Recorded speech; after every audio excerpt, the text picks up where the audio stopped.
kembali ya kita di podcast KPU Sanggau. Ngopi seru, ngobrol pintar seputar pemilu.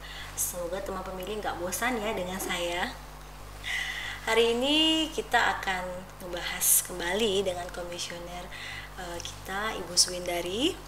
Kita akan ngebahas terkait alur atau tata cara dalam kepengurusan pindah memilih atau DPTB ya Bu ya. Iya. Mungkin Bu Win bisa menjelaskan kepada teman pemilih apa sih itu pindah memilih atau DPTB Bu? Baik Bu Anti, sejak ditetapkannya DPT di tanggal 21 Juni tahun 2023, maka untuk pemutahiran data pemilih itu kan sudah selesai ya sejak ditetapkan DPT. Tetapi untuk masyarakat ataupun pemilih yang ingin melakukan pindah memilih itu ada tata cara namanya DPTB, daftar pemilih tambahan, yang artinya DPTB itu yaitu pemilih yang sudah terdaftar di dalam DPT, di dalam daftar pemilih tetap pemilu tahun 2024 karena keadaan tertentu, maka pemilih tersebut tidak bisa memberikan hak pilihnya di TPS yang terdaftar di DPT, melainkan nantinya akan memilih di TPS lain. Itu ya. Oke. Nah, tadi Ibu bilang ada keadaan tertentu. Nah, mungkin bisa jelaskan kembali Bu, apa-apa saja sih Bu yang termasuk dalam kategori keadaan tertentu tersebut sehingga bisa kita masukkan ke dalam DPTB atau daftar pemilih tambahan. Oke. Keadaan tertentu itu meliputi ada 9 syarat yang salah satunya harus dipenuhi oleh pemilih yang ingin melakukan pindah memilih.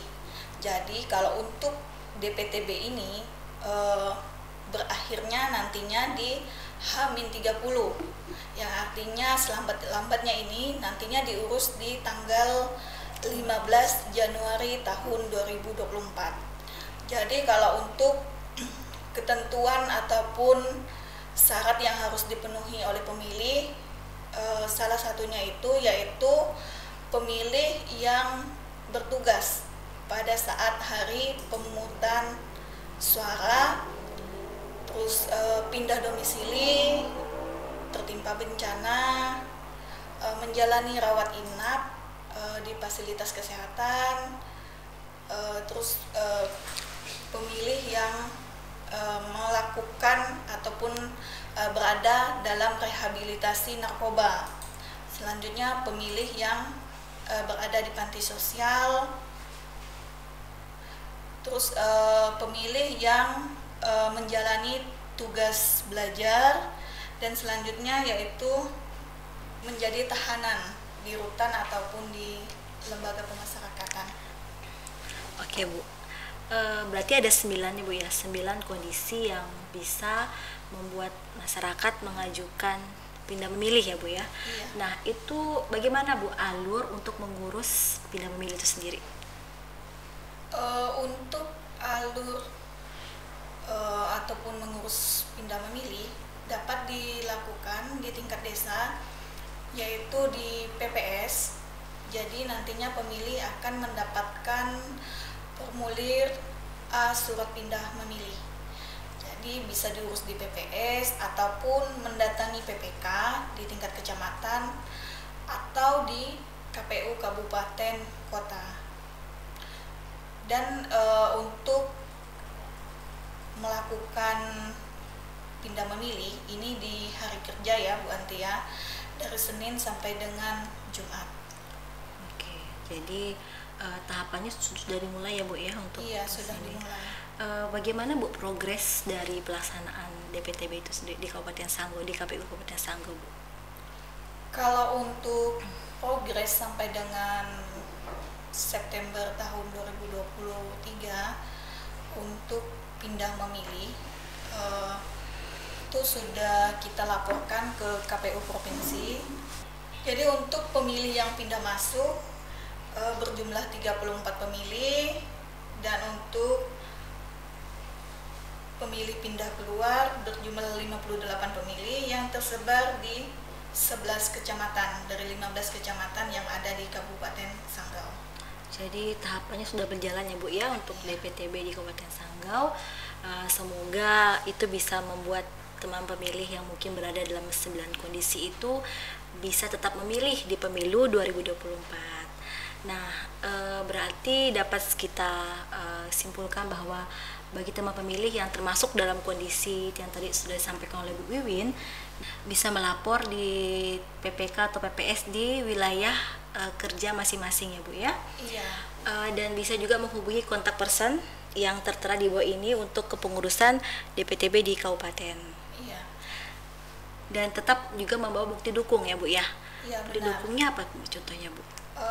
Contohnya kalau untuk bukti dukung, kalau misalnya bekerja yang di luar domisili ya, bekerja di luar domisili ini dengan melampirkan bukti dukungnya, salah satunya yaitu ada surat tugas dari instansi ataupun perusahaan yang menunjuk bahwa pemilih tersebut nantinya bekerja di tempat tujuan gitu ya. Jadi kalau untuk pindah memilih ini nantinya bisa juga diurus di tempat tujuan, bisa juga diurus di tempat asal. Jadi tidak serta-merta misalnya pemilih yang dari luar Kabupaten Sanggau, contohnya dari Kota Pontianak misalnya harus mengurus di Kota Pontianak, tetapi pemilih tersebut nantinya bisa juga mengurus pindah memilihnya ini di Kabupaten Sanggau. Dan juga ada batasnya ya teman pemilih, tanggal 15 Januari 2024 ya Bu ya. Iya. Ada batas untuk pengurusan DPTB teman pemilih yang memang mau mengurus. Oke Bu, selanjutnya apa saja ketentuan yang mendasari itu Bu ya terhadap pemilih tambahan itu Bu, atau pemilih pindah, apa saja mungkin akan mereka dapatkan walaupun mereka sudah pindah ya Bu ya, walaupun mereka pindah memilih gitu, apa saja Bu ketentuannya? Kalau untuk pindah memilih, acuannya itu sesuai dengan PKPU 6 tahun 2023 tentang alokasi kursi, tentang daerah pemilihan dan alokasi kursi anggota DPR, DPRD Provinsi dan DPRD Kabupaten Kota pemilu tahun 2024. Jadi untuk jenis surat suara nantinya yang akan didapat oleh pemilih ini berdasarkan dengan daerah pemilihan ya. Jadi berdasarkan dapil ya Bu ya. Iya. Jadi kita simulasi aja deh Bu, misalnya saya nih berada di dapil 1 Kapuas ya Bu ya. Nah pada hari H saya ada tugas dinas ke Kecamatan Tikong, itu udah pindah dapil ya Bu ya, dapil 4. Nah itu saya bisa memilih ya Bu ya, apa-apa saja Bu suara-suara yang akan saya dapatkan di pemilu 2024 ketika saya pindah memilih. Jadi gini Mbak Anti, sebelum Mbak Anti ingin pindah memilih, Mbak Anti cek dulu, dicek di PT online terdaftar atau tidak. Jika Bu Anti terdaftar dan DPT-nya itu DPT untuk Kecamatan Kapuas, yang artinya kalau untuk daerah pemilihan di DPRD Kabupaten Sanggau itu kan ada 5 dapil ya. Dan kebetulan kalau untuk dapil Tikong ya saya. ya dapil dapil 1 itu meliputi Kecamatan Kapuas. Mbak Anti kan terdaftarnya di DPT-nya Kapuas. Ketika nantinya pada saat hari pemungutan suara, Mbak Anti bertugas di Kecamatan Tikong.